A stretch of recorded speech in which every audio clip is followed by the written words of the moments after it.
Good evening. It is 5:30, so we're going to call the meeting to order. I'd encourage you to put your phone on silent or vibrate, and then let's stand and do the Pledge of Allegiance, please.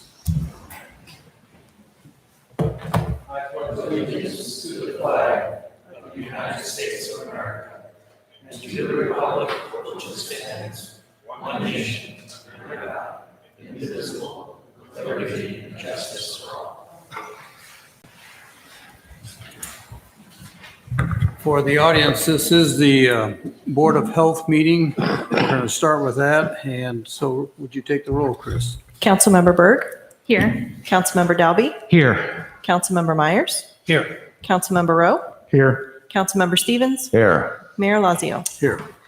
Approve the minutes from meeting number 2 on June 2nd, 2020 as presented. Recommendation, approve the minutes. Move the recommendation as presented. Second. Thank you.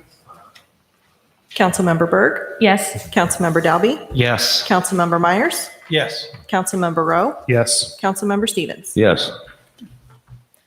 This is the time, place, and date set to consider condemnation of the structures of the property described as the west 13 acres of the east 40.68 acres of the north half of the southeast quarter of Section 2, Township 71 North, Range 14 west of the 5th PM in the city of Ottumwa, Wapello County, Iowa, commonly known as 880 West Montag Lane. This is a public hearing, and so I'll ask Zach to give us some information, and we'll give anybody a chance that wants to address this item. Thank you, Mayor. Thank you, Council. This property was placarded on January 10th of 2019. People were living at the property. However, it didn't meet any of the minimum housing standards to be occupied as a dwelling. There was no water service, no functioning lavatory or any of the required things there. During that time, the owner was interested in installing some kind of housing unit, and there were also a number of, violations in terms of nuisance issues as well. In April of this year, there was a fire at the barn that caused the total loss of that structure. And notices were sent establishing a deadline of June 8th to abate the nuisance that was presented by the burn debris of that barn. The deadline to repair that has passed. Also, the deadline to remove the nuisance items and to correct the nuisance has passed. The owners claimed that they weren't able to clean up because of an ongoing fire inspection. However, we have clarified with the assistant fire chief, or the deputy fire chief, and the fire inspector that the investigation has closed, and they've been notified that there isn't an ongoing investigation of the fire. Let's see. And so the staff is recommending that the Board of Health condemn the structure so that we can have a contractor abate the nuisances and clear the debris from the fire. Okay, this is a public hearing, so if there's anyone in the audience that wants to address this particular item, now is the time to address the council. Seeing none, I'd entertain a motion to close the public hearing. So moved. Second. Councilmember Berg. Yes. Councilmember Dalby. Yes. Councilmember Myers. Yes. Councilmember Rowe. Yes. Councilmember Stevens. Yes. Condemn the structures located at 880 West Montag Lane, order prompt demolition, removal, and leveling of the lot, and direct all costs attendant to such actions, including administrative costs, be assessed against the property and/or collected from the owner or owners thereof. Recommendation, approve the condemnation of the structures located at 880 West Montag Lane. Is there a motion? Recommendation is presented. Second. Chris, have you received any written or oral comments from anybody on this property? I've received no objections in my office. I received one from a previous owner and made notes to the same, so anybody else have any comments or questions? I had one question. Zach, I believe this is the address. I received comments from neighbors, I think back in 2018. So this is an ongoing from before January 2019, correct? Correct. Yeah, at least as far back as 2018, we've had open nuisance violation files there, junk motor vehicles, debris, those sorts of issues. Thank you. Okay. And I guess I would follow up on that, and maybe this is a question best for Kevin Flanagan. Is this the same property that I had called about on several occasions in that area? Okay. Okay, if there's no other questions or comments, then we're ready to vote. Motion's been made and seconded. Take the roll. Councilmember Berg, Yes. Councilmember Dalby, Yes. Councilmember Myers, Yes. Councilmember Rowe, Yes. Councilmember Stevens. Yes. Motion carries 5-0. Any other business for the Board of Health? Hearing none, I'd entertain a motion to adjourn the Board of Health. So moved. Second. Move that to Holly. Councilmember Berg, Here, or yeah, yes. Councilmember Dalby, Yes. Councilmember Myers, Yes. Councilmember Rowe, Yes. Councilmember Stevens. Yes. Thank you. Okay, at this time, we'll take the roll for the council meeting and just move right into the council session. Councilmember Dalby, Here. Councilmember Rowe, Here. Councilmember Stevens, Here. Councilmember Myers, Here. Councilmember Berg, Here. Mayor Lazio. Here. Items on the consent agenda. Minutes from regular meeting number 24 on August 4th, 2020, and special meeting number 25 on August 12th, 2020, as presented. Civil Service Commission eligibility list for August 12th, 2020, Police Communications Specialist entrance, Police Supervisor Sergeant promotional, and Police Lieutenant promotional. Approve the appointment of Summer Street to the full-time position of Communications Specialist for the Ottumwa Police Department effective August 19th, 2020. Resolution number 184, 2020, approving the contract bond and certificate of insurance for the Fox Sock and North Court intersection project. Beer and/or liquor applications for Elks Ottumwa Lodge number 347 at 413 South Iowa Avenue, Ottumwa Golf and Social Club with outdoor service area at 304 East Golf Avenue, Walmart Supercenter number 1285 at 1940 Venture Drive, all applications pending final inspections. Move the consent agenda as presented. Second. Thank you. Councilmember Dalby, Yes. Councilmember Rowe, Yes. Councilmember Stevens, Yes. Councilmember Myers, Yes. Councilmember Berg. Yes. I'll need a motion for the approval of tonight's agenda. Move the approval of the agenda, Your Honor. Second. Councilmember Dalby, Yes. Councilmember Rowe, Yes. Councilmember Stevens, Yes. Councilmember Myers, Yes. Councilmember Berg. Yes. We'll move to item D, which is the administrative reports, and I'll turn to Phil. All right. First up, we had Superintendent McRory. I'm not seeing him, so I'm going to maybe run downstairs and check. And while I do that, I can introduce Fred Zeisiger from Main Street, and he's here to present the quarterly report for Main Street Ottumwa. And I'm going to run downstairs to see if he maybe moves down there. Good evening, Fred. Good evening. Thank you, Mayor and Council. As Phil said, I'm here just to give the quarterly report. This is the third one that we've done this year, and I actually waited an extra council meeting so I could get some additional information. But it is July was the beginning of our new year as well, and with that we had election of new officers, and wanted to introduce to you. Blair's actually not here, but our new president for this year will be Blair Seams from Indian Hills. She had to go to Port Dodge tonight. Our new vice president, though, is Tricia Smith, who's here. And then our new secretary this year is Brad Grief, who was our president last year. So just wanted to introduce those folks. And then also, we did have two new members come onto the board in July. One, Holly Berg. Councilwoman Berg is a new member to our board, even though she's done a lot of volunteering with us in the past. And then our second new member is Mike Dunlap, who unfortunately called me today and said that he's going to have to step down already because he has received a job in another community.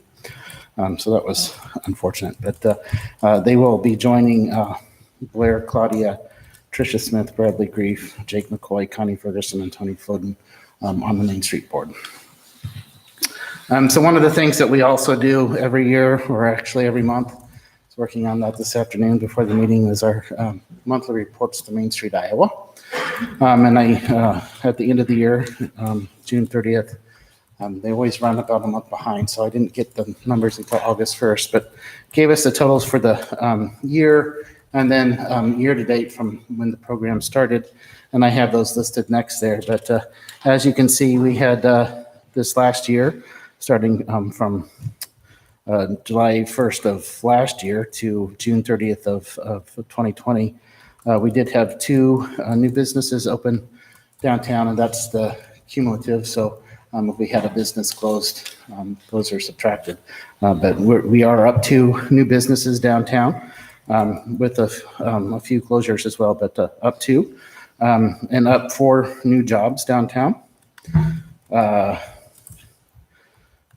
Report building projects, and those actually don't get counted until they're closed out. So we had 8 building projects that were closed out this year, and the dollar amount is listed there of $728,000 that those 8 projects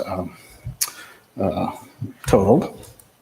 We had 8 buildings sell this year, which was pretty high, but we had 1 property owner downtown that's lost several of his properties, and those have turned over into new property ownership and new dollars being invested in those. But you can see the total amount of acquisition in those 8 buildings is $617,037. And then our volunteer hours actually were a little bit down this year, but that's, I think, to be expected with the current situation. Starting in April when everything shut down, it really affected our volunteerism as well, just because we didn't have, we were trying to figure out what to do as well. So we did end up with a total of 2,066 hours. But then right to the right of that, you will see the cumulative total since the beginning of the program in June of 2006. And I was really happy to see we finally hit that 40,000 mark in volunteer hours. So that is the cumulative total of the program volunteer hours. So a lot of volunteer hours. And I didn't put this in there, but they did just raise the dollar amount of a volunteer. And I think it's like $27. I was like, dang, you should do that. Then you'll see I also printed out the priorities, which is actually the thing that I've been bringing to each meeting. And then I kind of color coded those as I was going through that today. I put what had been completed, things that were being planned right now or in progress. Unfortunately, there's a lot of orange on there, and that is the orange marks are things that have been postponed or canceled. I've never had that many things canceled in a year, so this has been an extraordinary year in many senses.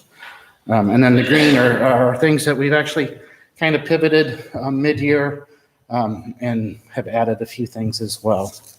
So I'm just going to pick out a few of those things. It's kind of a long list, which I'll let you guys look at on your own time.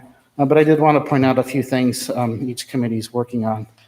The design committee, which is really on the physical part of downtown, the way things look in the built environment. We did get some additional funds from the Legacy Foundation this year to, we were also in charge of the downtown maintenance program with Sue, who does the flowers downtown. But there's some extra areas there that have been added with the Jefferson Street parking lot, Canteen Alley. The Legacy Foundation owned the Market on Main, so there was that nice green space there. And we had approached them and said, if we could get some additional funds, we would maybe hire an additional employee, have some volunteers work on those spaces. And so we have done that. We have maintained mostly with a strong volunteer here in the room, the Market on Main space. And she and I also did a lot of work there in the Jefferson Street parking lot last year. Unfortunately, a property owner trying to help out and get rid of some weeds behind his property. I don't know what he sprayed, but it drifted across the Jefferson Street parking lot, and I would say killed about 30 to 40% of the plants that were planted there. So with the money that we received from Legacy, we kind of split up some of the plants that were there and replanted those, but also bought some new plants. I also noticed that we have a couple trees down there that need to be replaced. So we do have the funds to do that as well. I'm going to take this off because I'm about to pass out. Our Economic Vitality Committee, which is a new committee this year, and we've got a really strong group on that. There's a couple things that I want to talk about. One was probably late May, early June, we did do a consumer survey online just to gather information from the community that we could share then with the businesses as well on their thoughts on getting back to business and how comfortable they felt with coming back to business, and not only that, but events, because about a third of our budget is made from events. So that's certainly been an impact on the Main Street program. So I've attached that survey as well. I've also shared that with the business owners in downtown, and our board, our committees use that as a guide as well to pick up the pieces and move forward.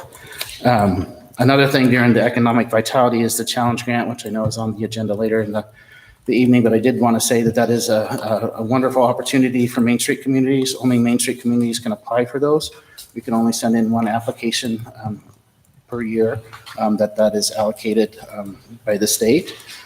So this year we are working with Mr. Grooms in property that the city had acquired and let out to bid, the 307 East Main Street. So they actually just extended that application to September 11th. It was going to be out August 28th, but because of the storms in northern Iowa, they have extended that time period. So we do have until the 11th to get that submitted, and we have a volunteer working very hard on that as well.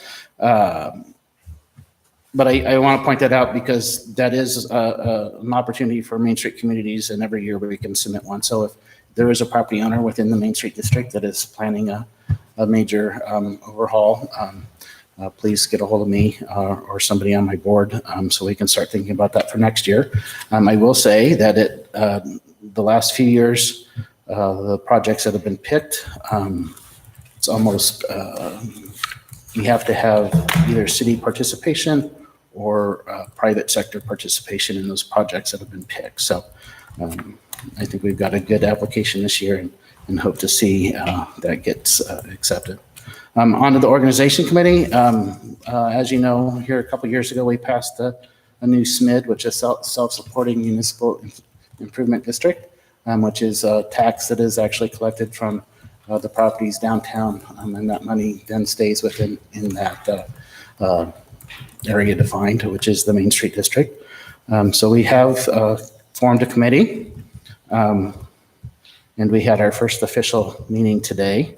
And I'll just read the names off of the people that were in attendance to that. And these were people that when we were actually having the petition signed, we asked if anybody would be interested in being on the committee.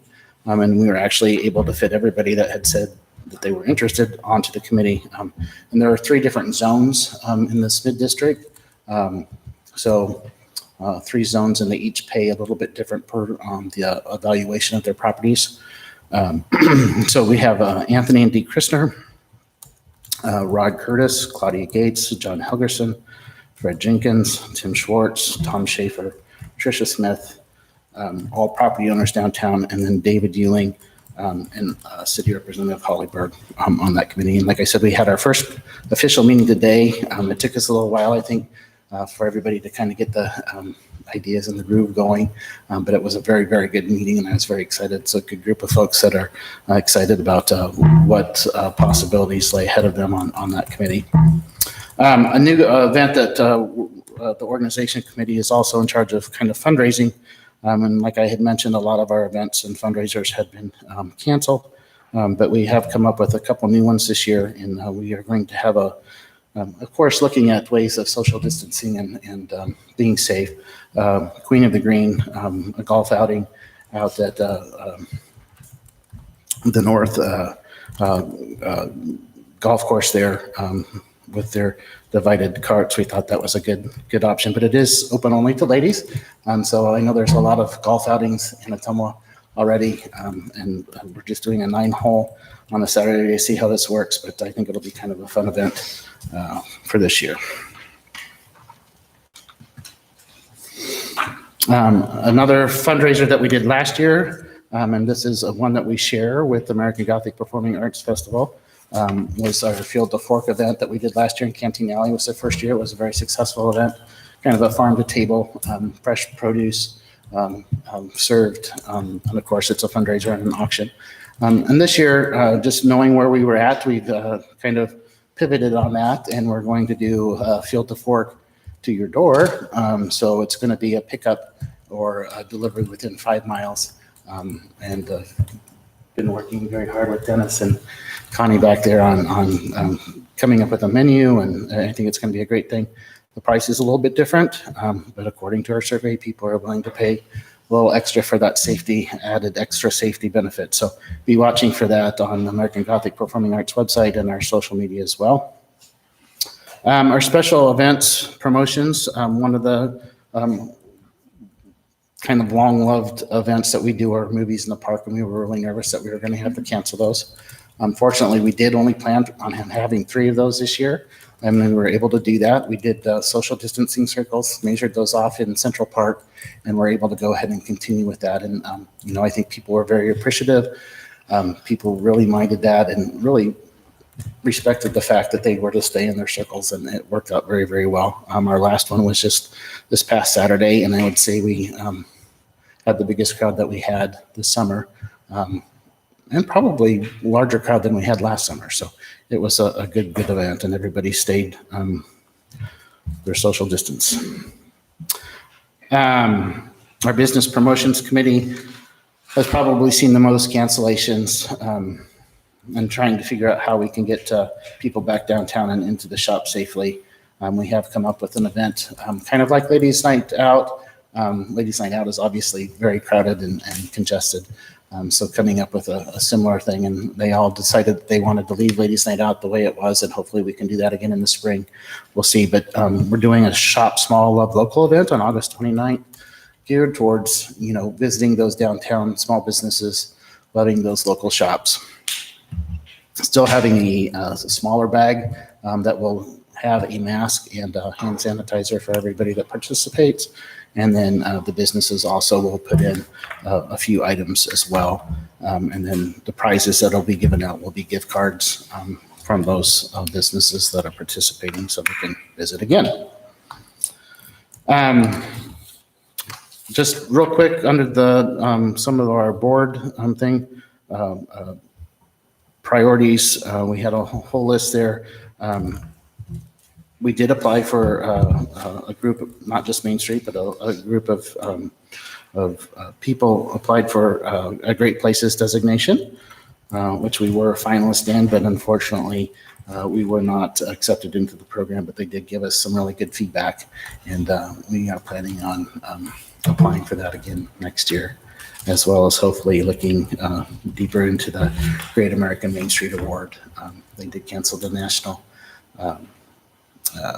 workshop this year that would have been in Texas, and next year it's going to be out in Massachusetts, so I'm looking forward to that. And of course, a national accreditation that we go through every year should be out around November 1st, and already looking at that. We did just receive our accreditation for last year, so that's a good thing. Anyway, that is all I have, unless you guys have questions. Any questions for Fred? Comments? We certainly appreciate your hard work, Fred, and your volunteer board does a great job, and we see them all over town, and we're happy to have the designation. Yep, and I will just, I didn't mention this, but I will mention Streetscape is going very well. We're real close. We're pouring a lot of concrete today down in the 100 block of East Main, and starting this actual street pavement on Market Street. So moving right along, and hopefully yet this fall will be completely open. So. Okay. Thank you very much. We'll look Thank forward you. to having a report again in another quarter. Yep. Item 3 in our report to the council and citizens is the group for Ottumwans for Racial Justice. I invite them to come up and identify themselves, and we'll give them a few minutes to express what their interests are. I would, while they're coming up, make the comment that several of our staff have had contact with this group, a newly formed group here in the community, and Phil and I sat in on a Zoom meeting on July 28th. I know Zach has been involved with them. So why don't you go ahead and introduce yourselves and tell us what you're all about? I'm Lorraine Euling-Teckel, and I'm going to be speaking.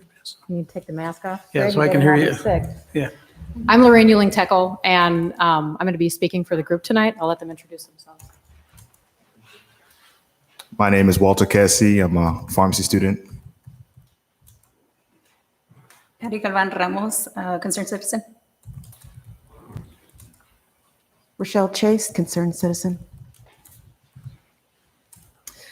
So this group has been formed for, I think, just a couple of months, but we've been really active, and as Tom said, we've met with himself and several of the city staff over the last month, and we really appreciate, and also Chief Farrington, we appreciate all of the input and all of the opportunity we've had to talk about and have discussions about things that we would like to see done in the community.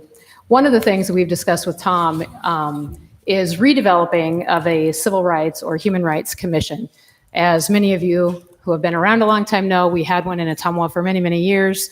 And it's just maybe in the last 10 or 15 years that it has not been functioning.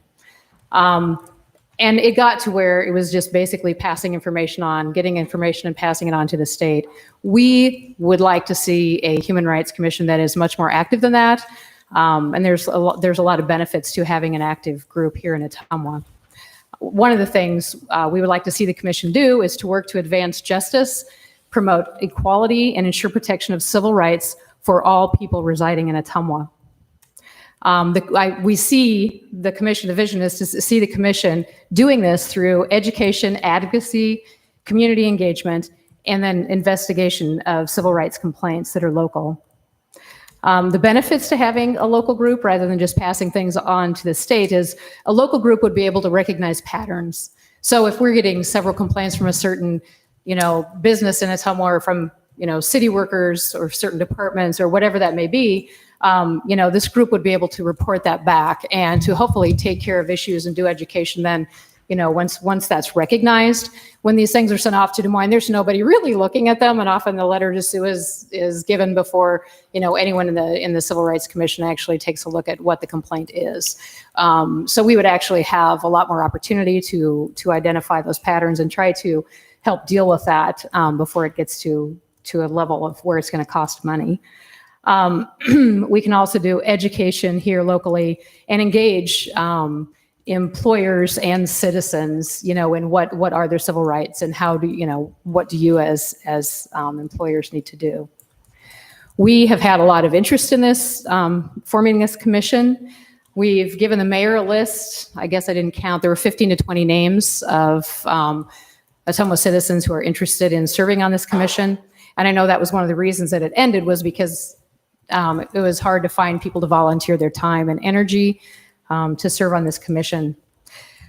Having said all of that, it is also part of the 20-year plan now that is, if that is adopted tonight, one of the items on there under celebrating diversity and goals and actions is to form or explore forming this commission.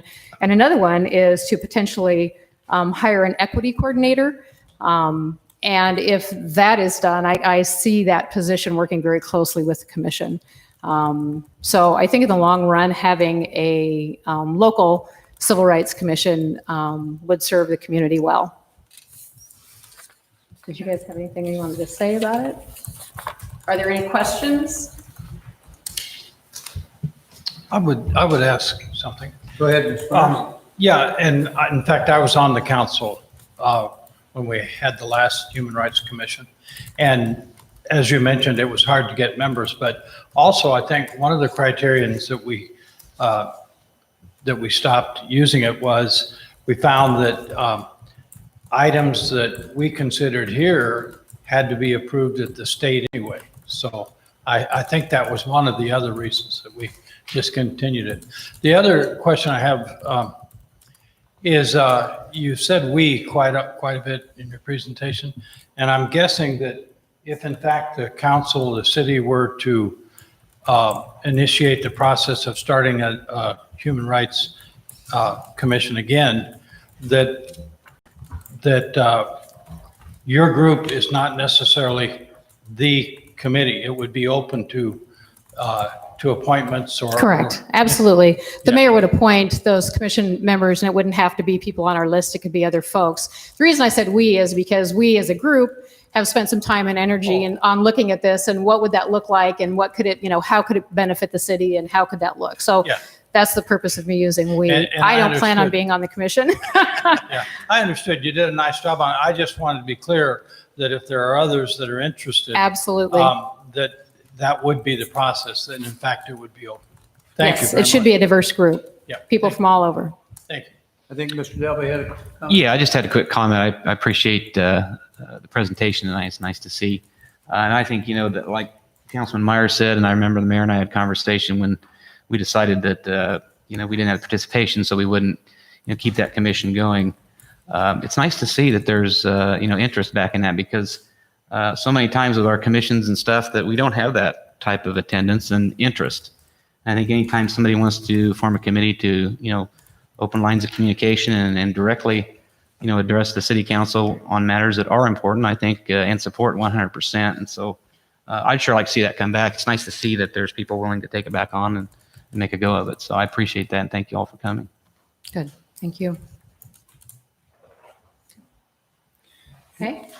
Any other comments? Thank you. I guess I'd like to make a couple. First of all, I just want to thank all of you and everybody else that's involved in this for your activism. I've been involved in this maybe a little bit longer than some of these guys have known. So you guys have been putting in a lot of work, and I know I, for one, really appreciate that. And I believe that we should bring back the Human Rights Commission. We're a really diverse community now, and we need to make sure that everybody is being treated fairly and equally. So I really think that that's something that we need to make a priority sooner rather than later. But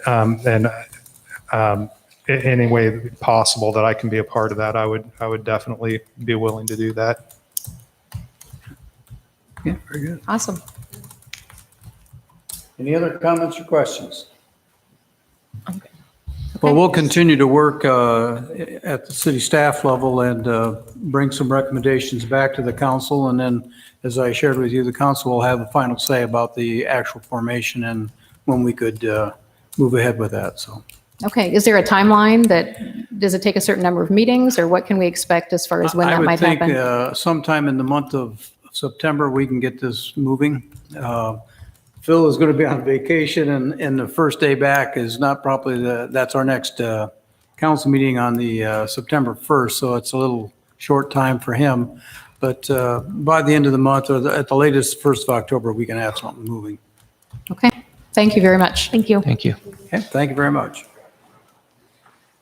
Item 4 on our administrative report, I sent out to all the council a new evaluation form, and if you have any questions about that, this is a time to bring it up. I wanted to be sure that you were aware that Phil and I have been talking extensively about this and how important it is to do an evaluation for our chief operating officer.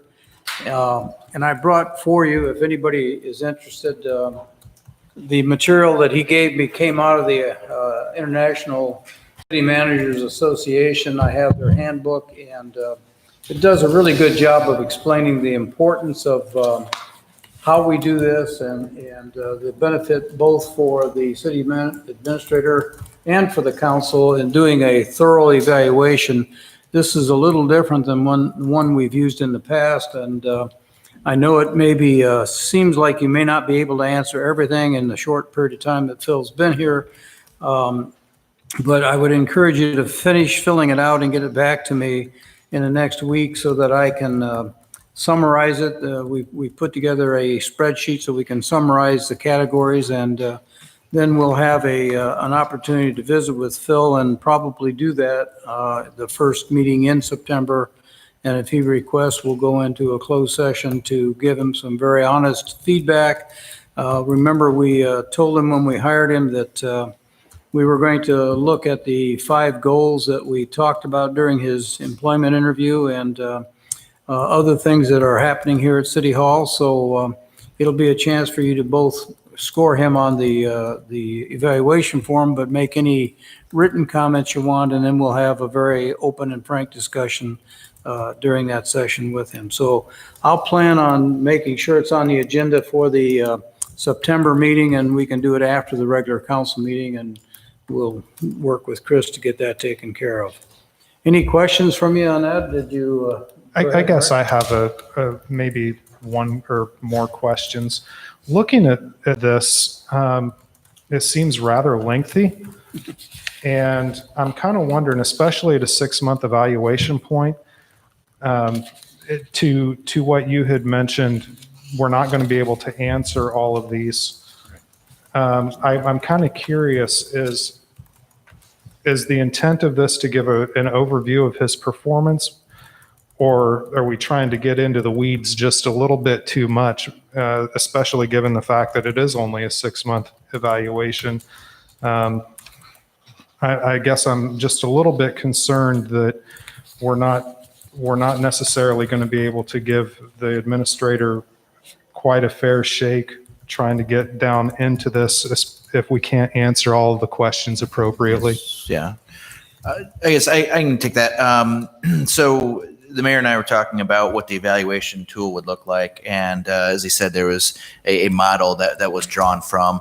And there is 14 different principles for effective management for the administrator, but for the city government as a whole. And so if you look at the headlines of each of those, you see a little bit on financial management, strategic planning, et cetera, those things. Quite honestly, there were some of those categories had up to 20 different sub-criteria within them. And so it was narrowed down to 5 in each of those to shorten that up. The thought was, 6 months is going to be a short time frame to have that, or to say that, it's going to be top marks on all of those things. I wouldn't expect that. Maybe in some areas there are, in some others there's not. This would be looked to be kind of that after the 6 months, it'll go to annual evaluations. And so it's kind of setting that stage for if this is what the evaluation will look like. You're going to have different councils, but they have a standard form will help assist with that and the continuity there. So that was some of the thoughts, just kind of getting used to that part of it. My understanding is the 6-month evaluation was more looking at some of the goals and objectives that were set out between the council and myself at that 6-month period.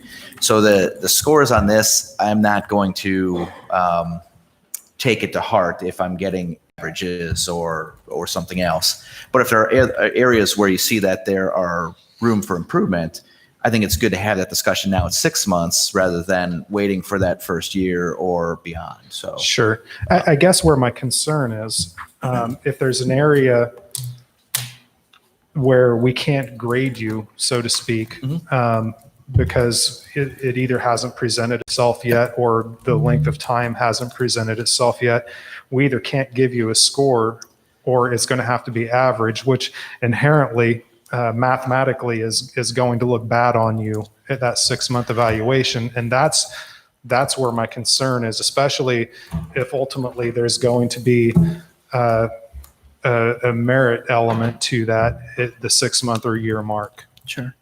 And that's one of the things that I haven't had the opportunity to discuss with council at large, and the philosophy I've had with these evaluations. I think with I'll say society, we're used to the school grading thing where everybody's aiming for that A and that above average. When I've done these performance evaluations in the past, average was, doing your job was where it was at. And you had to really work to get that. If you're on a 5-point scale, to get a 4 above average or 5 and excellent exceeds beyond, you really had to work. And in fact, I even incorporated, you had to have documentation to signify why you had those higher marks. And it wasn't that you had to be at the top end to get a merit increase. Those things are still subject to negotiation and whatever else. If my average score at the end is a 3, then I know I'm at least doing my job. If it's below 3, then we've got things to talk about and discuss. If I'm a little above 3, 3.2 out of 5, then I'm doing better than average. And so average is kind of my baseline to start with. And that's the way I've approached evaluations. It gets to be difficult because we are so used to seeing those A's on our report cards.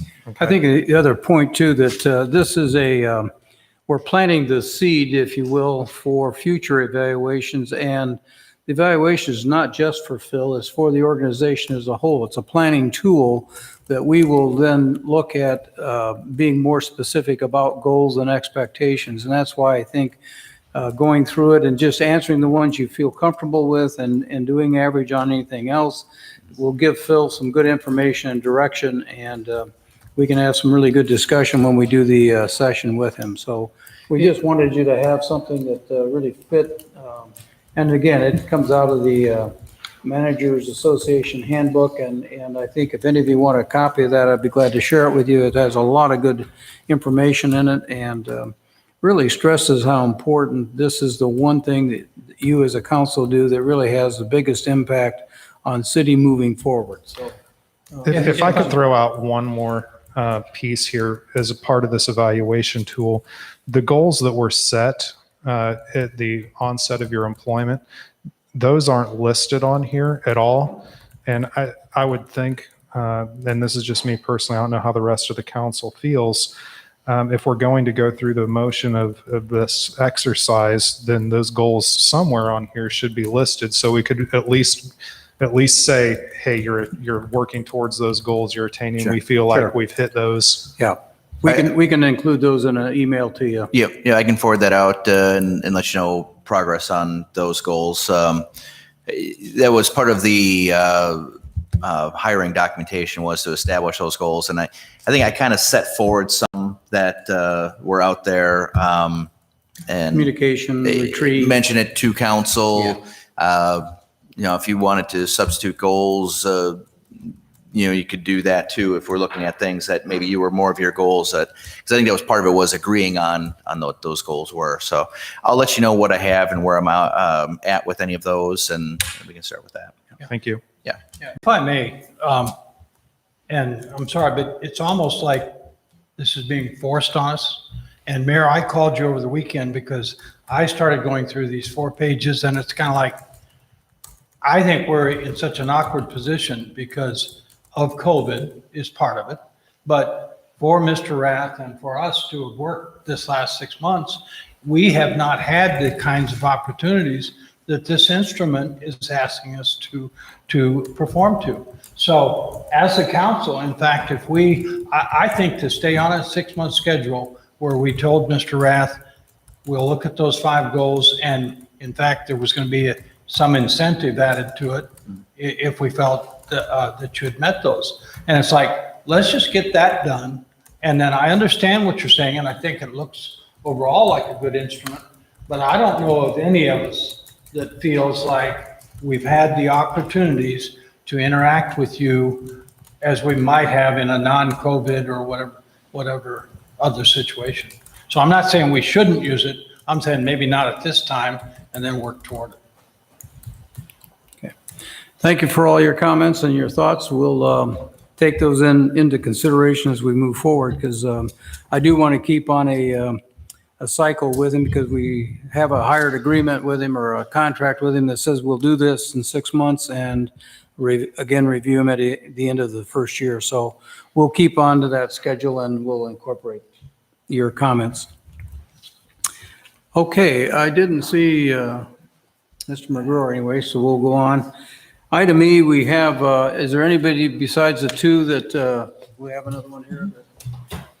We will call you up at the time that we get to the comprehensive plan, because it seems like those are all 3 related to that. Let's go to item F then.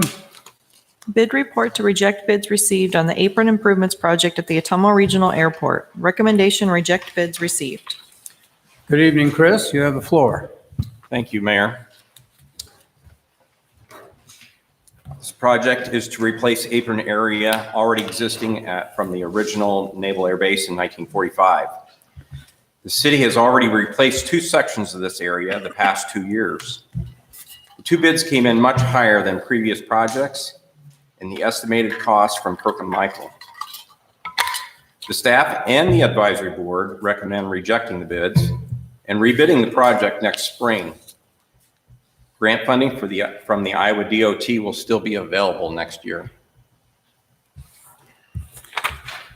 Okay, so I think we probably should have a motion at this point to reject the bids as received, and then we can have more discussion if need be. So moved. Second. Thank you. Any questions for Chris or any comments you want to make? Hearing none, take the roll. Councilmember Dalby? Yes. Councilmember Rowe? Yes. Councilmember Stevens? Yes. Councilmember Myers? Yes. Councilmember Berg? Yes. Thank you, Chris. Thank you. Award the contract for the 2020 RFP number 3, sewer lateral repairs, and authorize the mayor to sign the contract. Recommendation, award the contract to Drish Construction Incorporated of Fairfield, Iowa, in the amount of $14,850, and authorize the mayor to sign the contract. Is there a motion? Move the recommendation as presented. Second. Good evening, Larry, you have the floor. Thank you, Mayor, Council. This project will consist of saw cutting, removal, and disposing of approximately 45 square yards of PCC and HMA, excavating, locating a sewer lateral, installing a drop connection in an existing concrete manhole, rerouting and connecting a 6-inch PVC lateral to the manhole, and finishing approximately 45 square yards of 8-inch PCC. Bids received and opened by the City of Ottumwa on August 12, 2020 at 2 p.m. 5 sets of plans were distributed and 3 bids were received. The low bidder is Drish Construction of Fairfield, Iowa, in the amount of $14,850. The bid tab and plan holder list is attached. This will be paid for from the road use fund balance. Any questions for Larry? Larry, I don't see on here exactly where is this, so the public will know. It's right on Richmond. What it amounts to is the lateral for a business, an insurance company there. I've got to take that. That was missed during the sewer separation project. It was tied into a storm line that was abandoned. Excuse me, I've got to take this one. Yeah, that. Any other questions? Okay, if not, take the roll. Councilmember Dalby? Yes. Councilmember Rowe? Yes. Councilmember Stevens? Yes. Councilmember Myers? Yes. Yes. Councilmember Berg? Yes. Wapello County Foundation Grant Application. Recommendation, approve the grant application for the Wapello County Foundation. Is there a motion? So moved. Second.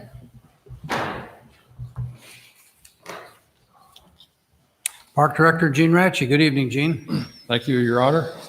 The Ottumwa Parks Advisory Board has requested that a grant application should be submitted to the Wapello County Foundation to partially fund a new shower house and office building for the Ottumwa Park Campground. This grant application was approved by the Park Board at their meeting on August 11th, 2020. The Wapello County Foundation has stated that all grant applications from the City of Ottumwa must be approved by the City Council. Any questions for Gene? Should have a copy of that in your packet. So we're asking them for $50,000. Correct. Any other comments or questions? Hearing none, take the roll. Councilmember Dalby? Yes. Councilmember Rowe? Yes. Councilmember Stevens? Yes. Councilmember Myers? Yes. Councilmember Berg? Yes. Hope you're successful. Thank you. It's been a long time coming. Consideration of application to the Iowa Department of Public Safety for the UCR Technical Specification Subaward Solicitation Funding. Recommendation, authorize a submission of the application over the internet and authorize the mayor and chief of police to sign any related documents as may be required. Is there a motion? Move the recommendation as presented. Second. Thank you. Good evening, Chief. You have the floor. Thank you, Mayor, Council. The FBI requires all states be national instant-based reporting system certified. In order for the state to receive certification, it must receive good data from agencies. Agency certification helps ensure the quality and integrity of the data at the state and national level. The police department reports this data through an in-house computer system. The software is licensed and maintained through Computer Information Systems Incorporated. For agencies that report via records management systems, software changes are mandatory. The quote from CIS to make these changes is in the amount of $14,100. This is an unexpected and unbudgeted expense for the department. This application is for reimbursement for the expense. The subaward funds are limited. It is a competitive application. The number and dollar amount subawards made will be dependent upon the volume of the applications received. And I do not know what that total amount is. So, Any other questions for the chief? This helps us to be in compliance with uniform reporting. actually, they're moving from the UCR, and the Federal Bureau of Investigation is requiring this NIBRS, this National Incident-Based Reporting System. Hearing no questions, let's take the roll. Councilmember Dalby? Yes. Councilmember Rowe? Yes. Councilmember Stevens? Yes. Councilmember Myers? Yes. Councilmember Berg? Yes. This is a time, place, and date set for a public hearing on approving a 3-year lease agreement between the city and the Ottumwa Community School District for the use of the Beach Ottumwa facilities. And I think, Phil, you're going to give us a little background on that? Yes, I can do that. So in the past, we've had an agreement with the school district for use of the Beach Ottumwa facilities. It has been a 2-year agreement. It is the swim team that uses the facilities. My understanding is when you move to a 3-year lease agreement, that does require a public hearing. So we've had this agreement in place for a number of years. We have not really had much issue, and we were able to negotiate a little bit of increase in the contribution, and they get the contract basis for 400 hours of usage, and there's each of those 3 years, there's an 8% increase over the prior year. And then if they use any hours over 400, the rate is at 150 hours, $150 per hour. Okay, this is a public hearing. If there's anyone in the audience that wants to address this item, now's the time to step forward. Seeing none, I'd entertain a motion to close the public hearing. So moved. Second. Thank you. Councilmember Dalby? Yes. Councilmember Rowe? Yes. Councilmember Stevens? Yes. Councilmember Myers? Yes. Councilmember Berg? Yes. Resolution number 180, 2020, approving a 3-year lease agreement with the Ottumwa Community School District for the use of the Beach Ottumwa facilities. Recommendation: pass and adopt resolution number 180, 2020. Is there a motion? Move the recommendation as presented. Second. Any questions for Phil? I just will note real quick that the school district has approved of this agreement at their meeting last week. Thank you. Okay. Hearing none, take the roll. Councilmember Dalby? Yes. Councilmember Rowe? Yes. Councilmember Stevens? Yes. Councilmember Myers? Yes. Councilmember Berg? Yes. This is the time, place, and date set for a public hearing for the purpose of passing and adopting our Ottumwa Comprehensive Plan and the future land use map. This is a public hearing, so again, we have 3 people who are interested in making comments. I think, why don't we start with Zach, you and Chris first, and then give them a chance to make any comments they want. So go ahead. All right, thank you, Mayor. Thank you, Council. This is the resolution and public hearing for the comprehensive plan. The city hired Confluence from Des Moines as a consultant to help with that plan. And I guess to get our money's worth, I'll just hand it over to Chris to present. Thanks. Good evening, Chris. Would you introduce yourself again for the benefit of the audience? Be happy to, Mayor. Thank you. Mayor and Council, great to be before you. I'm Christopher Shires with Confluence from our Des Moines office.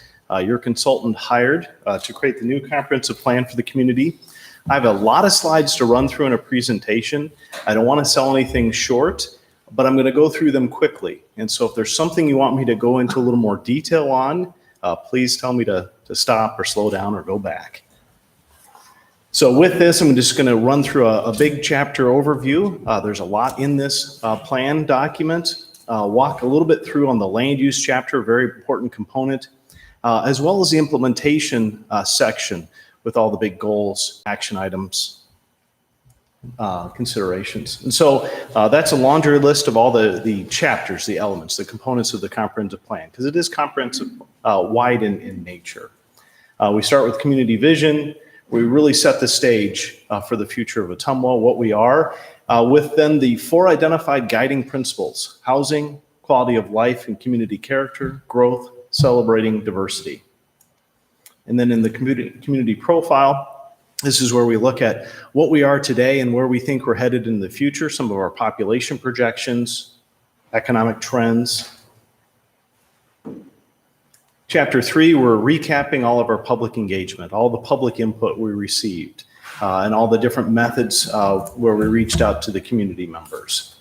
In fact, we had our big public open house where we received some good feedback that was incorporated in this final plan draft review.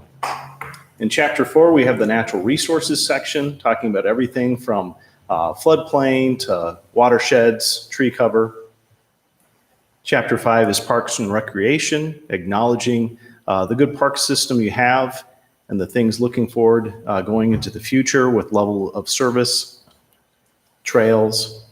And then we also have a character map specifically around the river in our downtown area of what the future might hold, kind of this reimagined area, adding to your build grant on the other side of the river.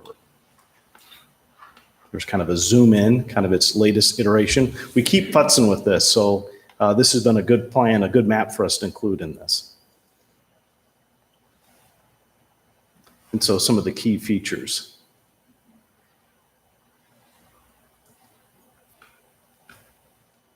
Chapter 6 is all about housing. Again, one of our primary goals, one of the most important components of the plan, looking at what we have going on today and recommendations for us moving into the future. Chapter 7 is all about economic development, recapping the market analysis and some of the key strategies that came out of there, some of the forecasting, and then those recommendations going forward. Chapter 8 is community character. So kind of a fun component of the comprehensive plan where we get into the character of the community, neighborhood preservation, diversity and culture, downtown improvements, access to the Des Moines River. We're very lucky here to have as much access as we do today, creating prosperity, code enforcement, and then the new one we added, thanks to some of the public feedback very recently, arts and culture. And I'm going to go into that one in just a little more detail. We received some great feedback at our last open house, talking about that this should be an important part of the comprehensive plan. So we've added that. This is the thought that art, culture, music is an important component of Ottumwa. It's a part of the history. And this can be something that can help us grow and continue to evolve. Quality of life really is another economic driver of communities. Chapter 10 is all about transportation, the ways we get around, cars, bikes, transit. Community facilities is kind of a recap of what we have, and then we do some benchmarking of as you continue to grow and evolve, what you may need in the future. Chapter 12, infrastructure, all the fun stuff of stormwater management, sanitary sewer, water service.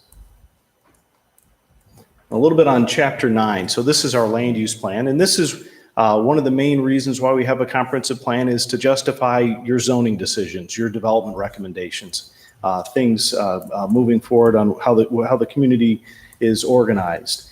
So the major components is that existing land use, future land use, and then how we have it, including an annexation priorities plan. So this is a snapshot of the existing land use makeup of the community. You guys heard me talk about this before. Yellow, think single family. That's one of our largest categories. And so then all the different categories we have in setting up this new future land use map: ag, open space, rural residential, low density residential, kind of your standard single family, medium density residential, townhomes, low density apartments, higher density residential, think apartments, condominiums, neighborhood mixed use, which is a mix of residential and retail kind of in close proximity.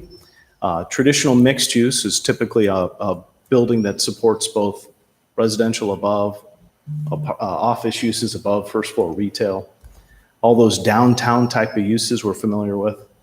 Community commercial is kind of that next level, that slightly larger size retail. Highway commercial is the kind of commercial we, just like it sounds, put along a highway to attract that motoring public. Office uses, public and semi-public institutional, so things the city owns, the county owns, the school district owns. Parks and recreation, a little bit different than open space. This is typically programmed space. Industrial business park, industrial, which is a heavier version of that, may have outdoor storage.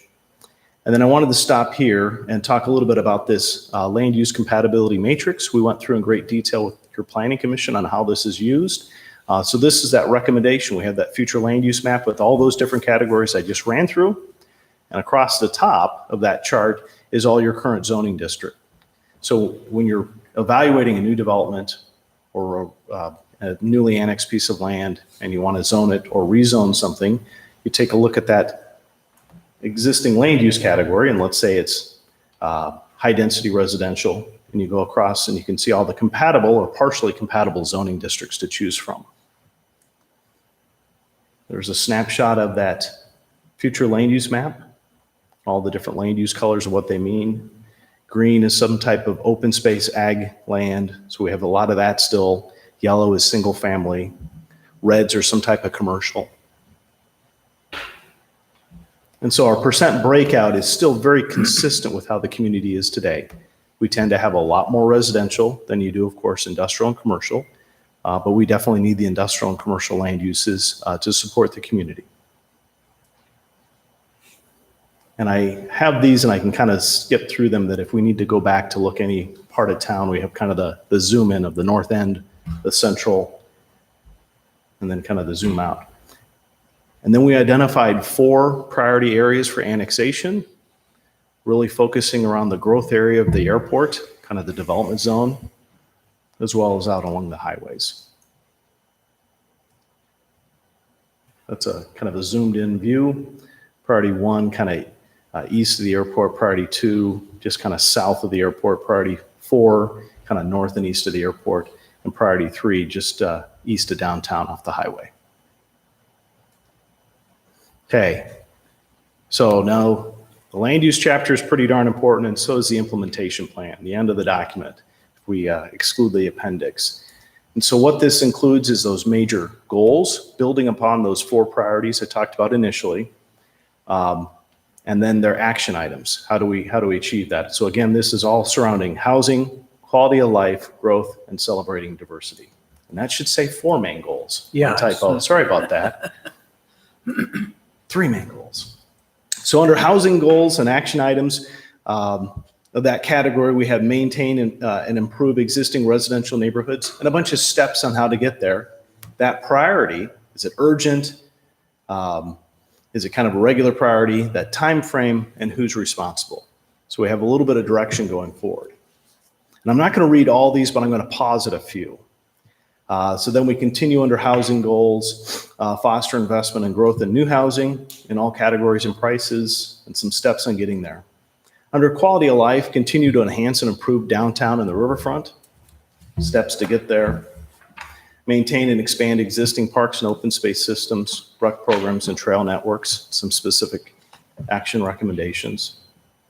And then continuing on, develop additional library and community meeting space to serve the changing needs of the community. Protect and enhance the community's natural resources.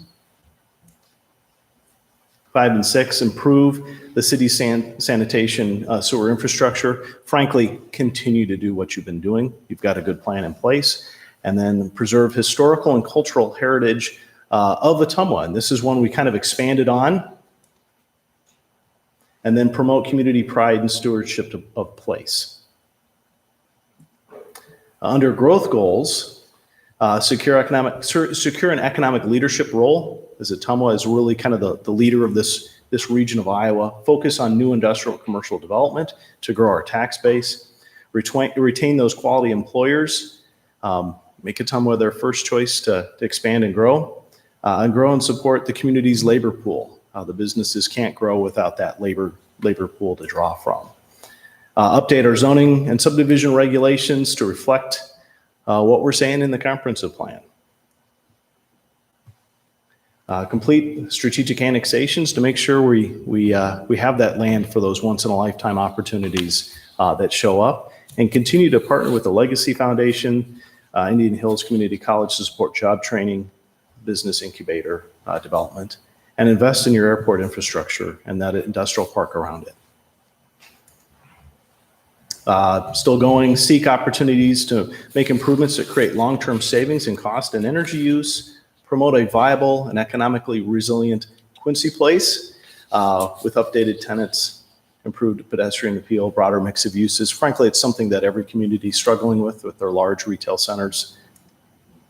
Develop and expand upon, and this is one that we expanded after our public input, develop and expand upon arts and cultural as local economic development opportunities for Ottumwa residents and the businesses, and create and provide maps and data, integrate more public art and streetscape, promote cultural assets.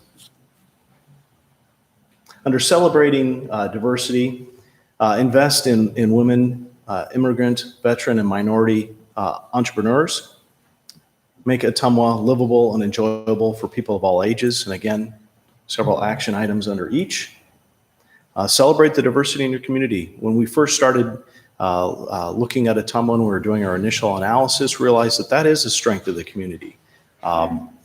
This diversity and this kind of welcoming nature of the community, and whatever we can do to expand and build upon that. Treat all Ottumwans fairly and justly, and we have some very specific steps in there based on some good public input we've received. And that section actually continues on 2 pages. And in fact, one of them is that supporting the reinstatement of the Human rights. I can't read that far away. Human rights. The Human Rights Commission. So there was a lot there, and I ran through how many different slides. So if there's anything you want me to go back, and we've got all the goals and all the action items listed, we can sure read any of them in particular. But of course, this plan draft is on the ourottumwa.com website. You guys have a copy, so happy to go through any details. Any questions for Chris? Okay. One of the questions I had from the development of the action plan, I know that was done after the committee. The committee didn't re-see that action plan after it was developed. And so I was curious if partners outside of the city that are mentioned in the plan have been contacted to see their participation in said actions. You know, there's responsible entities highlighted like Main Street, nonprofit entities, GoPIP, but have they all been, you know, included in those discussions? I might have to defer here. I want to say that in every case where we had someone we could specifically mention, they're mentioned specifically. And in other situations, it just says nonprofit partners because we didn't want to specifically include someone who hadn't committed to a project already. In some cases, we didn't directly ask because it was something that was already broad with the goals. So if we say that we want to do a certain thing on Main Street that is generally part of the relationship we've had, we didn't necessarily specifically run all of those through them. But where things were very specific and we needed that commitment, we tried to get that. Thank you. Yeah, I guess my question, from the length of time that you and the city has been working on this plan, and then the various ways you allowed for groups, and you mentioned the large last meeting over at Ridgeview, and it seemed like consensus was derived out of those meetings. And then I'm kind of curious though, and I don't think we've received anything, but then through whatever, small group or individual, then the Diversity and the Human Rights Commission came up and everything, and we haven't seen anything on that, have we, or have I just missed it? So the short answer is you're seeing in this, when you received your final draft of this plan, that's where you're seeing all that input kind of baked and brought together. In working with the city staff, develop that plan text. So realizing this may take you just a little bit of time to digest some of these additional recommendations. But this was a partnership between your staff and the consultant team based on some of this good input we received from our last public open house. Okay, thank you. I think at this time it might be appropriate to get some comments from people who have looked at the plan, and then we can all continue with some questions after that. So Lorraine Euling, if you would like to come up and make some comments about the comprehensive plan.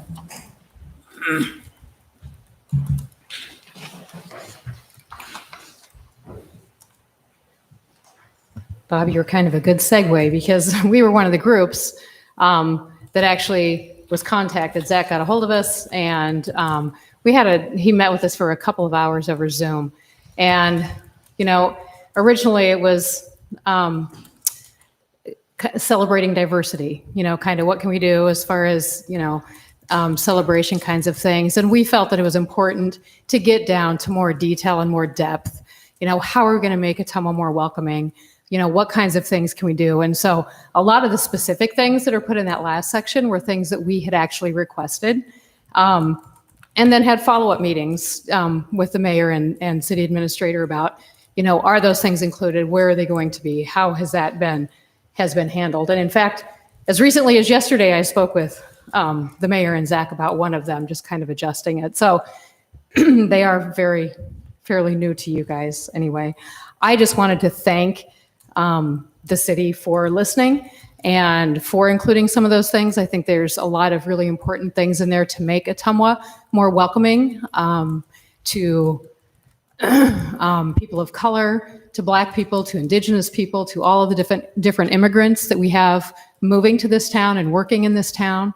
I think there's a lot of work to do, and I think that this part in particularly gives us a good structure and a good starting point. There's just one more comment. Under number 4, under celebrating diversity goals and action, number 4D, it talks about progressively review police policies, tactics, and procedures to focus on, et cetera, et cetera. One of the things that we discussed with the chief and with the mayor at different times was also the appointment of a police oversight commission. And that's not something that's actually in this plan, and it doesn't need to be in the plan. I just want to make sure that that's something that people are aware of. It's something that we have certainly requested be looked at, and something that, again, we have a lot of citizens who are interested in volunteering on a commission like that. So I just wanted to point that out. I don't know if you want to add it to the plan, to kind of be able to follow through and make sure it gets done, but I don't want that to be overlooked. Thank you. Thank you, Lorraine. Okay. Dennis Wilhoit.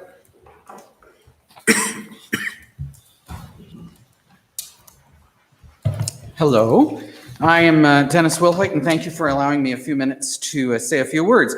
And I would specifically like to address the arts and culture portion of the comprehensive plan.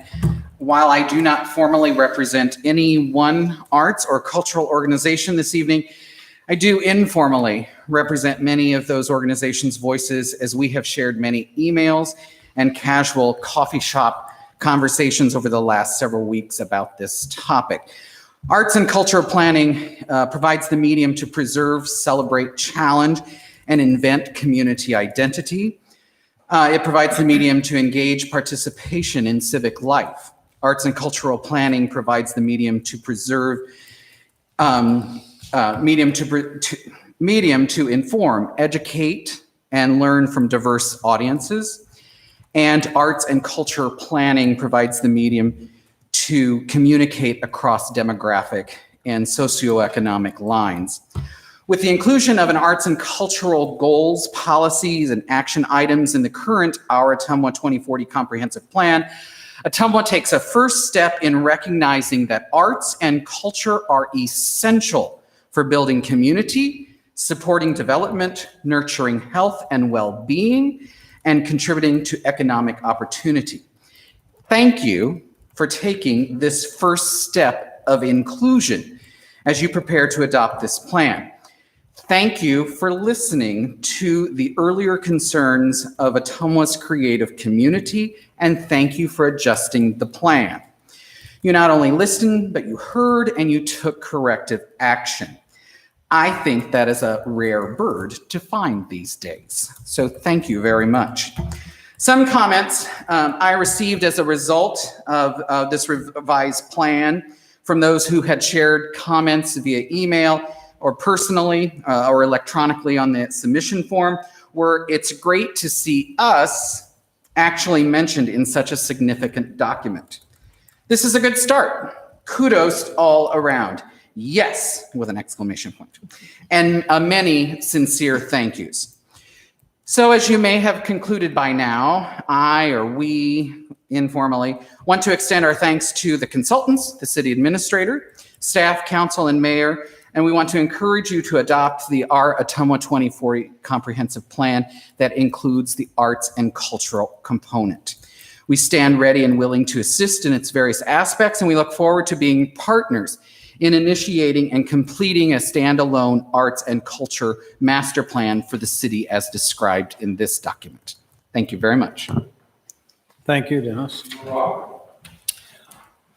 Rochelle Chase.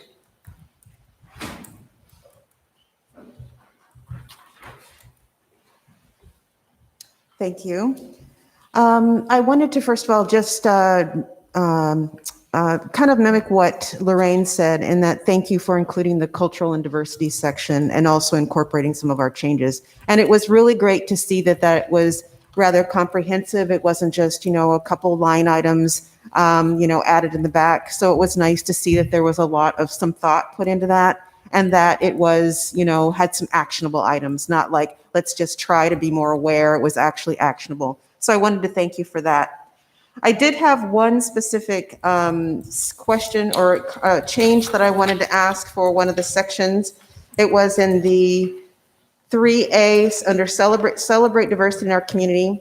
It says place an emphasis on understanding and promoting local Black history, women's history, Native American history, LGBTQ history, and the immigrant experience in the development of a historic preservation plan, and celebrate the history during Black History Month, Women's History Month, Pride Month, Asian American and Pacific Islander Month, Historic Preservation Month, and throughout the year.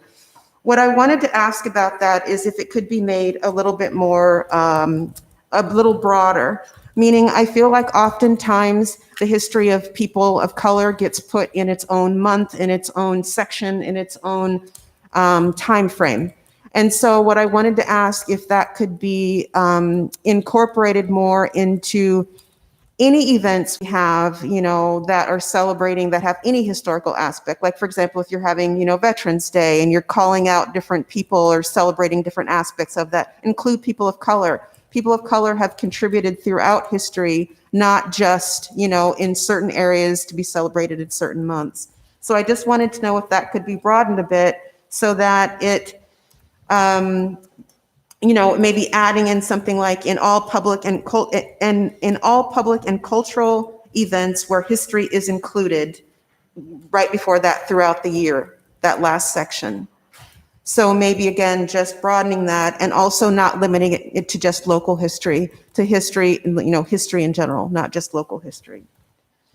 The other thing I wanted to ask is it possible to add a section or an item that deals with, again, this history in schools and educational curriculum, so that we're integrating the history of people of color into educational curriculum and weaving it into the subjects and not treating it again as one section. So like we're going to discover slavery and that's the only thing about Black history you discover, you study.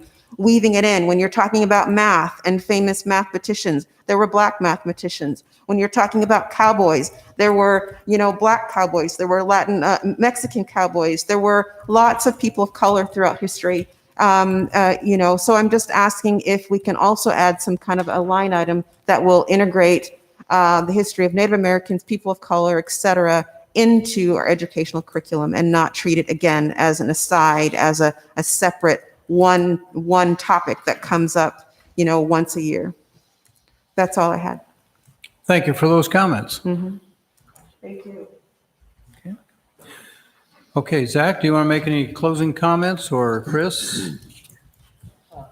I'll start here and I'll just add a couple of notes. One is I wanted to add a little bit more to what Chris said in response to Councilman Meyer's question. Some of these diversity goals and action items were put together pretty late in the plan. That's because we had a meeting of the Comprehensive Plan Advisory Committee where they raised an issue with there not being enough about that. And that was the last meeting, I think, of that group. And so we had to work pretty quickly. And so I know that these didn't get back in front of that group, but we did try to meet with a lot of groups about that. We met with the Ottumwans for Racial Justice. We also met with the Untitled Chapter and with Ottumwa Pride. Also during that period, we did present to some other groups. I know we presented to the Kiwanis. And we did try to draw from a broad amount of public feedback when we worked on those, but we were also pretty close to the end of the process, and that's how that ended up there. Also, just to speak to a couple of things in the comments that we received from the public, I think that the clarification to the item about celebrating history throughout the year is something we could be able to incorporate. We definitely meant to try to include the spirit of what was asked for when we said throughout the year, but more specificity wouldn't be a problem there. But I would also just make the suggestion that we don't do anything specific with education curriculum here at City Hall. And so I don't know if that would be appropriate, but if there is something that we could work on as far as the education program, or educational value of the programming we put on, that'd be something we'd be interested in including as well. Okay.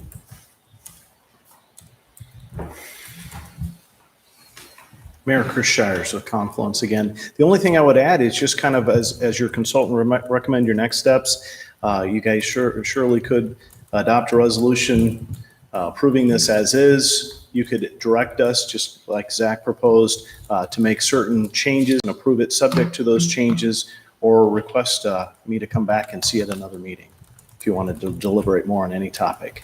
So I just wanted to provide you that and tell you thank you very much for allowing us to be part of this process. Thank you, Chris. Okay, is there anyone else in the audience that wants to address the comprehensive plan? If not, I would entertain a motion to close the public hearing for that portion. So moved. Second. Thank you, Holly and Bob. Councilmember Dalby? Yes. Councilmember Rowe? Yes. Councilmember Stevens? Yes. Councilmember Myers? Yes. Councilmember Berg? Yes. Resolution number 183, 2020, adopting our Ottumwa Comprehensive Plan for the City of Ottumwa, Iowa. Recommendation pass and adopt resolution number 183, 2020. Okay, so hearing what Chris said, you can modify the motion if you want to make a motion. We have passed and adopt the resolution as presented. So what's your pleasure, council? I guess, at least from my perspective, given some of the comments that we heard from audience members this evening, I think some of those actually make sense to include or to alter. And I guess I wouldn't mind seeing those included in the final plan as opposed to just passing it this evening. Yeah, I agree, and would think either adopting it with the caveat of making those changes or just waiting till next month. Maybe waiting till next month would make more sense so we can see the final wording on that.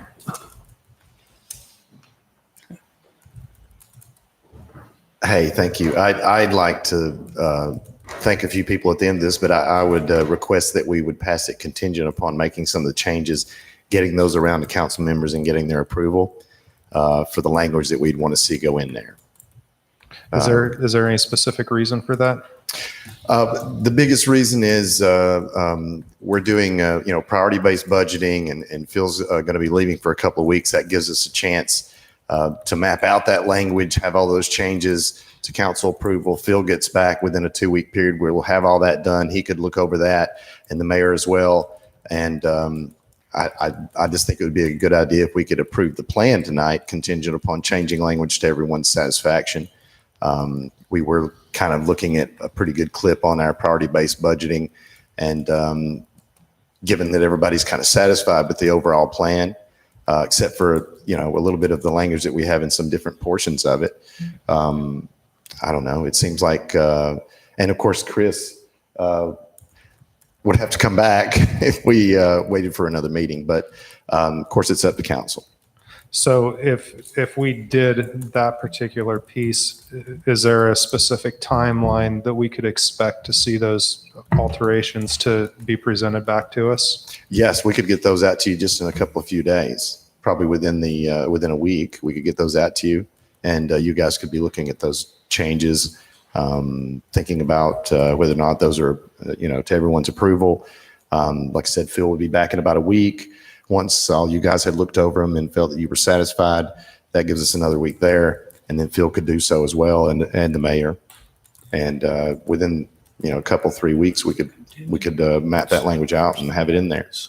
And of course, we're just sending those changes to Chris, and they would put them in the document itself, have it online, and we'd be posting it online once we had all approved of it.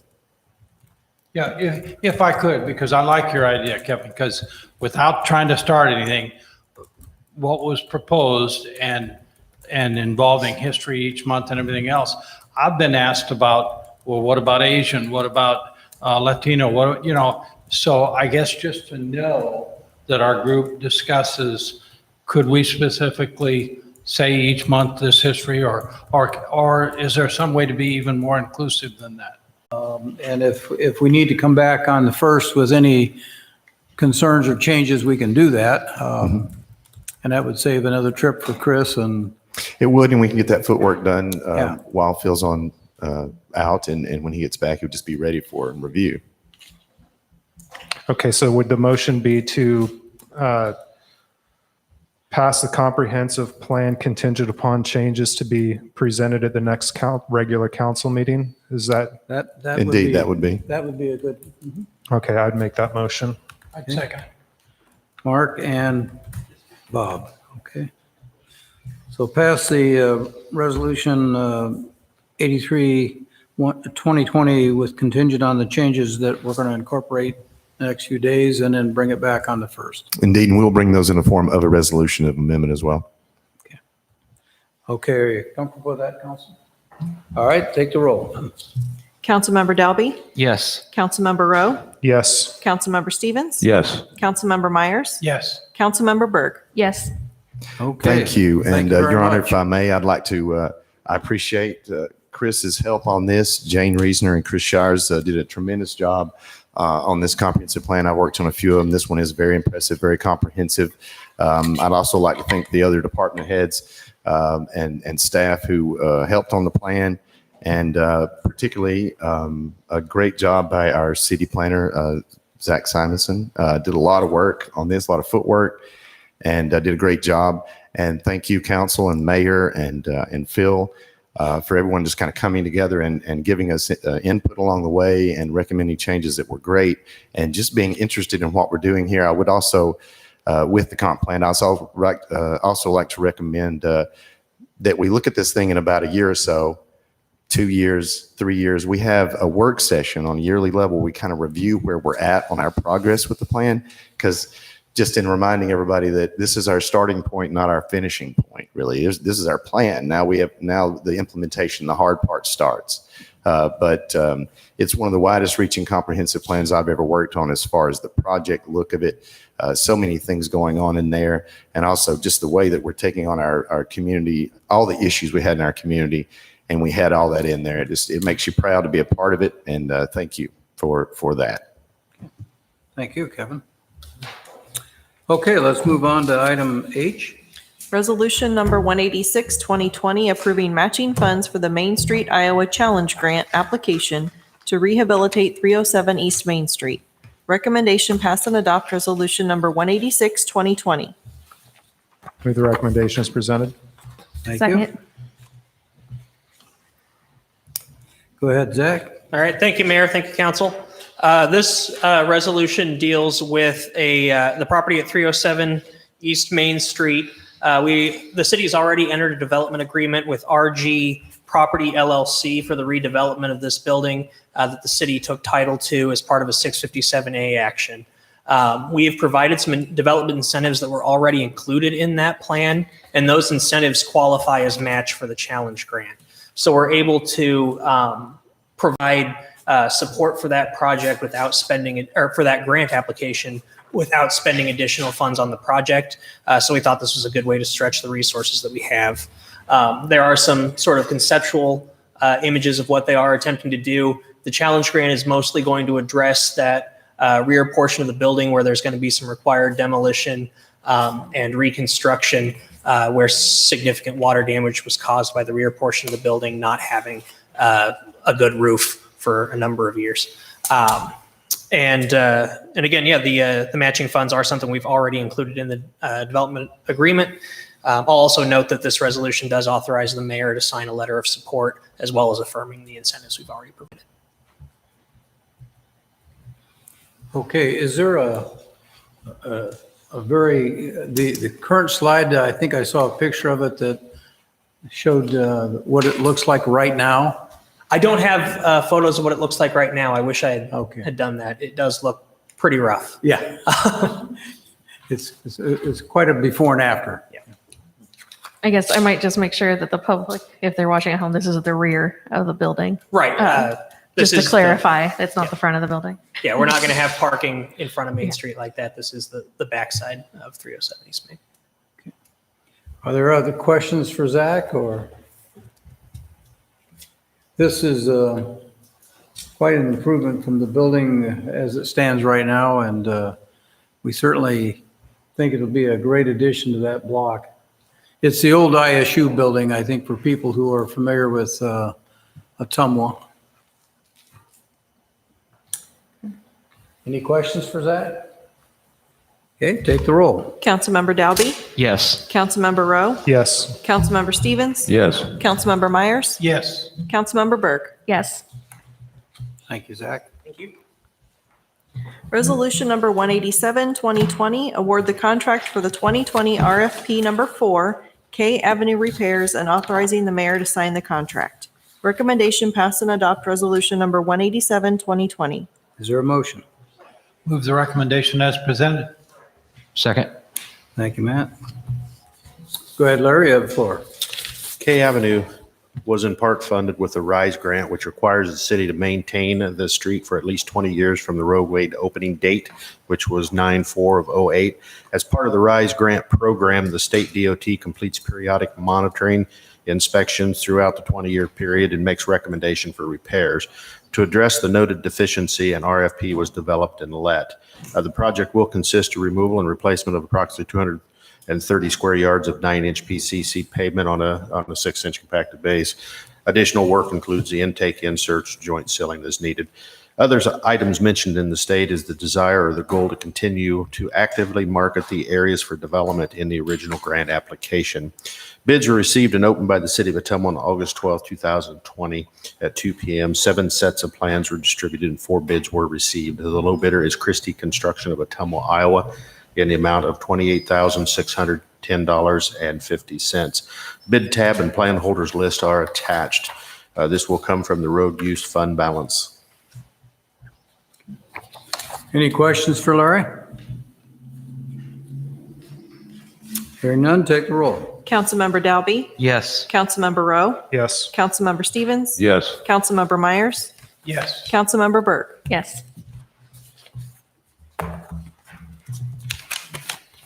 Resolution number 188, 2020, providing for the financial support of the Area 15 Regional Planning Affiliation. Recommendation pass and adopt resolution number 188, 2020. Is Move there the a motion? recommendation is presented. Second. Thank you. Okay, the city had received this draft resolution and information regarding our partnership with RPA 15.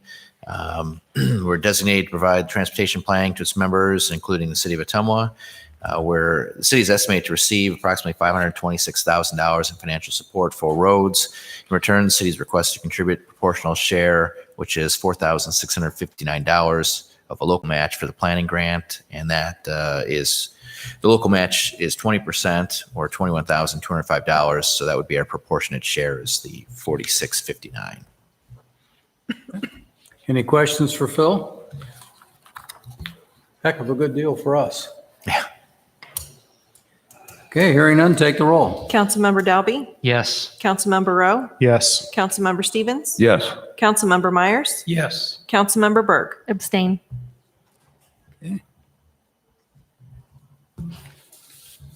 Thank you on that.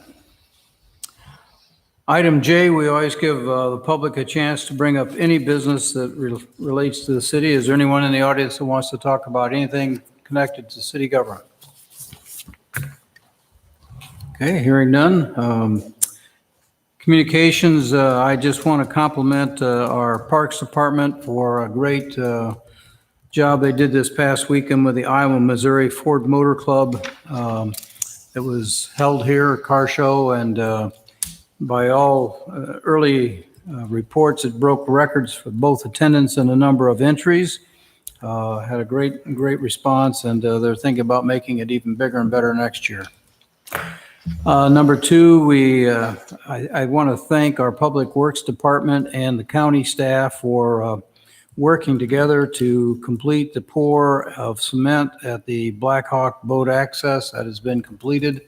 And that's been a 15 or 20-year project that has been delayed, and we finally have it done, and boaters can use it now, and it's going to be a great access and makes it a lot safer for them. Also want to thank the volunteers who have worked on the adult baseball, softball fields. They ran into a lot of work and are re-roofing some of the dugouts and buildings there, and they've done a great job, and couldn't have done it without the volunteers. Give the council an update. I did last week on Thursday stop in Des Moines. I was there for a League of Cities meeting and did an unannounced visit to Blackbird, simply because they have not been responding to some of our requests for information. So I did talk this week with Justin Doyle, one of the principals from Blackbird. They are still planning to move ahead. They've run into a lot of issues with the COVID situation, but they are still moving ahead with Drish and Company to do the infrastructure and foundation work for that site. I asked them if they were going to do anything this year, and they said they are. I told them that their lack of communication and lack of activity has really affected their credibility, and they acknowledged that. But it's been an unusual year for lots of reasons.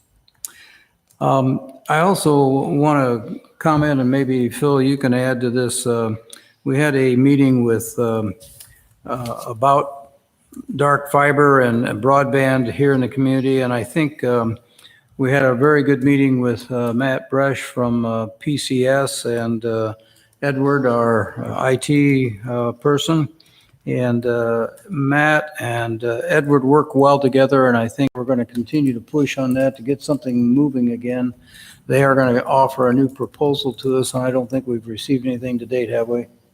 I haven't seen anything, but yeah, I mean, based on the technology, the broadband and other aspects that are available currently, it's something that we need to, and I believe was part of the comprehensive plan as well on the infrastructure aspect. Right. So definitely be looking into what our options are. Okay.